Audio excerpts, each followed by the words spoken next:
What's going on, everyone? Tech Me Out here. So when you want that true Android stock experience, no bloatware, and as close to minimal that you're pretty much going to get out the box on this platform, bottom line, a Google Pixel is one of the best ways to go. So in this review with me, we're going to be taking a look together at the good, the bad, and the ugly of the Google Pixel 2.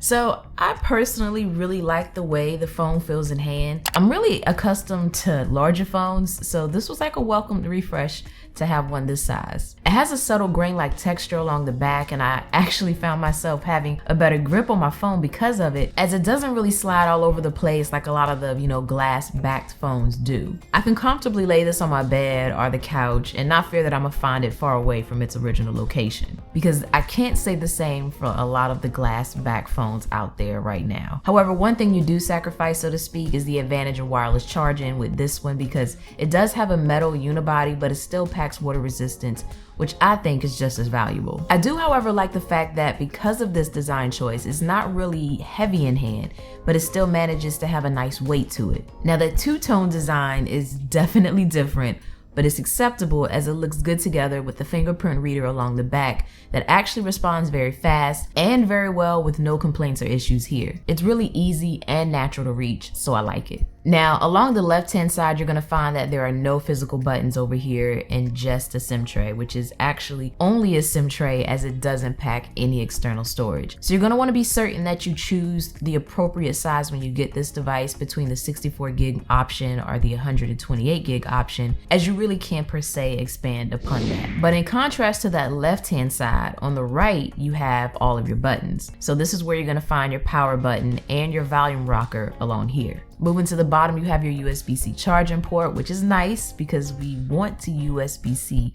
all the things so they just work together. Then along the display, you have your dual front-facing speakers, which are really great because it gives you this nice and full sound that's not too tinny and overall just an even balance. Now, you will notice on this particular phone that yes, we are lacking that headphone jack, but I'm personally okay with that as I have made, that conversion over to Bluetooth headphones to the point that, this type of feature is still missed, but it's definitely not a deal breaker. Now, for those of you that are curious out there, kind of what in-hand experience size-wise you can get with the Google Pixel, it's comparable to that of the iPhone 10, as they're really similar when it comes down to the height and width. But before we continue on, please make sure you have taken a quick moment to go down to the bottom, hit that notification bell so that you can stay updated whenever I drop a new video. It's right somewhere near the subscribe button, which I'm sure you've hit. But there are a couple of features up here that are very unique to the Pixel that I really like, such as the little squeeze function. So with the quick squeeze and release towards the bottom half of your Pixel, you're able to instantly summon Google Assistant without the need of a spoken command or a dedicated button. And the neat thing about this is that it can actually be done even if your screen is off, so you don't have to wake your phone to perform this action. Plus, it can also double as a way to silence your alarms, timers, and even your incoming calls. Now, me personally, when it came to this feature, I was a little concerned if it would feel natural to do this, squeeze function, and also if it would be something that I accidentally triggered. But I'm happy to say you actually have no worries with either of these scenarios. At most, I accidentally hit my volume button when I'm trying to do the squeeze option, but that's really it.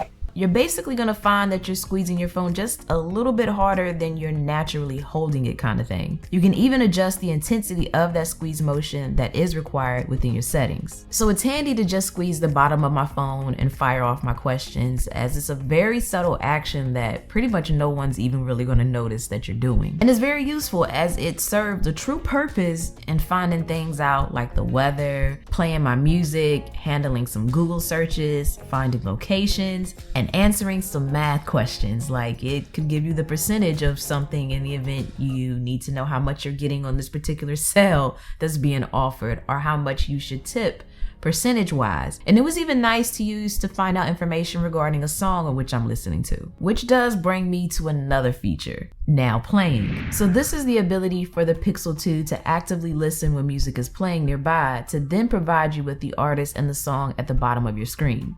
Now, I'm a music head, so I was excited about this feature, but I found that it was kind of spotty here and there. Now, it did successfully tell me the song more times than not, but I did have my moments where it would really struggle in finding the artist, as it wouldn't provide me with that information until about 2 minutes or so into listening. And this is something that I actually observed at dinner, when I glanced over at my phone and noticed that it was identifying the songs that were playing over the radio in the restaurant. It's like 1 minute it found the song really quick, and then like the next it struggled to do so, to the point that I was wondering if it could hear it or if it was even working. So that's actually a moment when I used the squeeze feature to summon Google Assistant to identify the song and got that information faster than the now playing option. But not only can you see the song that you're listening to, you can tap on it and it'll take you to a page in which you can actually purchase the song, stream it, and things like that. But it's pretty cool that this, music information is actually stored locally on your phone. It doesn't associate itself with any Google servers or anything like that. So your privacy is definitely of interest here, which then also means that this particular feature can work without cellular or Wi-Fi service. So you can be in airplane mode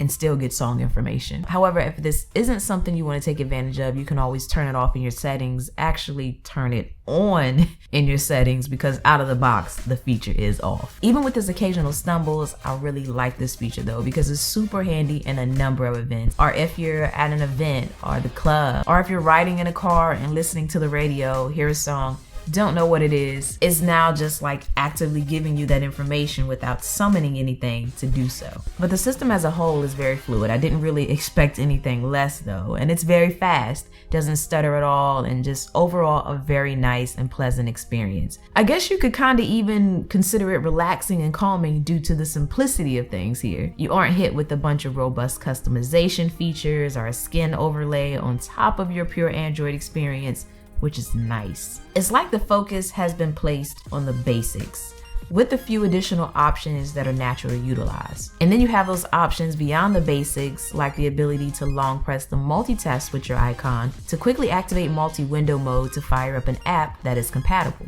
Or you can take advantage of picture-in-picture with videos thanks to Android 8.0 Oreo. Now this particular feature doesn't work with every video, but with YouTube in specific, it will require you to have a YouTube Red subscription. However, it's still cool to use with other apps like Google Maps, so that you can still see your navigation window while you're handling other tasks in the background of it, which is handy if you need something like walking directions while you're browsing through something else on your phone, and it eliminates a few interactions you would normally have to do to switch between apps. Notifications are cleaned up as well, with the most important, more extensive ones at the top, and the kind of, so to speak, system or less important notifications towards the bottom are collapsed together. You can also take advantage of a long press on apps amongst your home screen to pull up more options. And always on display is nice as well to give you notification icon alerts and the time at all times. And it's a major plus that the Pixel 2 will allow you to upload an infinite amount of photos to Google Photos, which is really nice for safekeeping and quick access. Because if you're anything like me, photos and videos take up the most space on my phone. And another feature that I like is the option to get a glance at my calendar entries and travel information from Google on my home screens, so it's always apparent and easy to see. But on a petty note,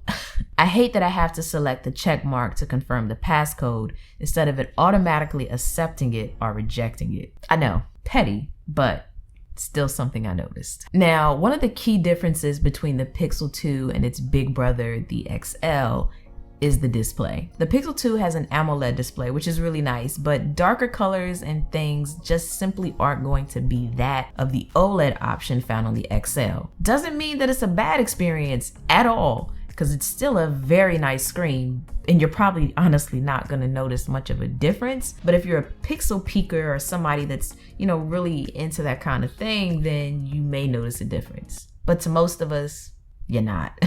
But you will with other things like those bezels. Now the bezels are much larger on the Pixel 2 and noticeably smaller on the XL. Now I do personally prefer smaller bezels because I've been spoiled with that in, the recent phones that have been rolling out and things, but I'm curious, do you care about bezels? Is that something that you find now that you prefer not to have on your phone? Let me know down in the comment section how you all feel about it. Now, there have been talks of this kind of blue shift on the XL model when you tilt the phone and things like that, but it's not an issue at all on the Pixel 2. So that is a concern of yours. You have none. And even one-handed use and reaching to the top of my phone with my thumb isn't a problem at all either. But the camera on this thing is absolutely phenomenal. It's probably the best, if not one of the best cameras on a phone in which I have used. Hands down. Especially that selfie portrait mode, and it's really impressive because it captures these pictures in this manner with just one lens. You will become a certified selfie king or queen. I'm warning you.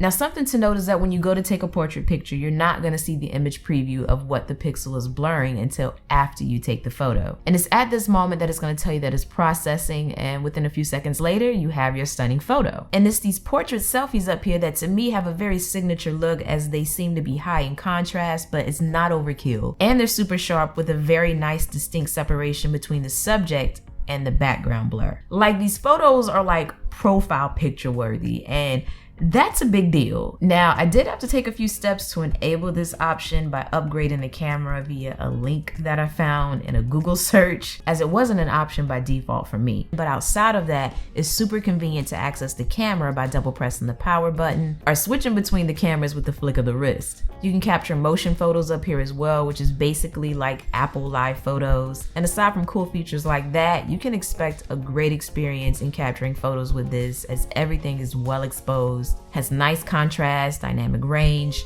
accurate and vibrant colors, but not overly done, and fairly sharp with every picture. This is the type of camera that you can take a picture with and upload it immediately without any of many adjustments to it at all. If you can't tell, I think this is probably my favorite feature on this phone, and it's like my go-to in which I show someone when I talk about this phone. Now, the battery on this was okay. I think this was one of my least favorite things about the phone. It personally left me wanting a bit more, as I found I had to charge it before the end of the day. So like, if I took it off the charger first thing in the morning around 8 a.m., I'd have to top it off again at some point before that night, or I'd probably be teetering on a very low battery. So you definitely have to charge this particular phone every night, or you will wake up to a dead one. Which, if that is the case, you thankfully can get it juiced up pretty quick, as it packs fast charging. I love stock Android. It's a very nice, clean, minimal experience on an Android.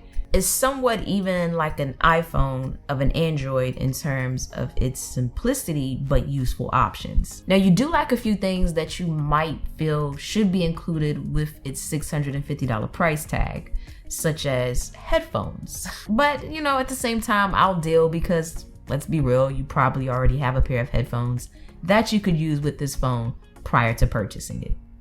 But with the Pixel 2, you're gonna get a very solid phone with a great, Android experience and a beast of a camera that you couldn't really ask any more of. So if you're eyeing the phone and on the fence about purchasing it, I say go for it. You're not gonna be disappointed, but I will be disappointed if you haven't hit that like button by now. Anyway, though, you get the hint. So with that said, as always, thanks for taking the time out to let me tech you out.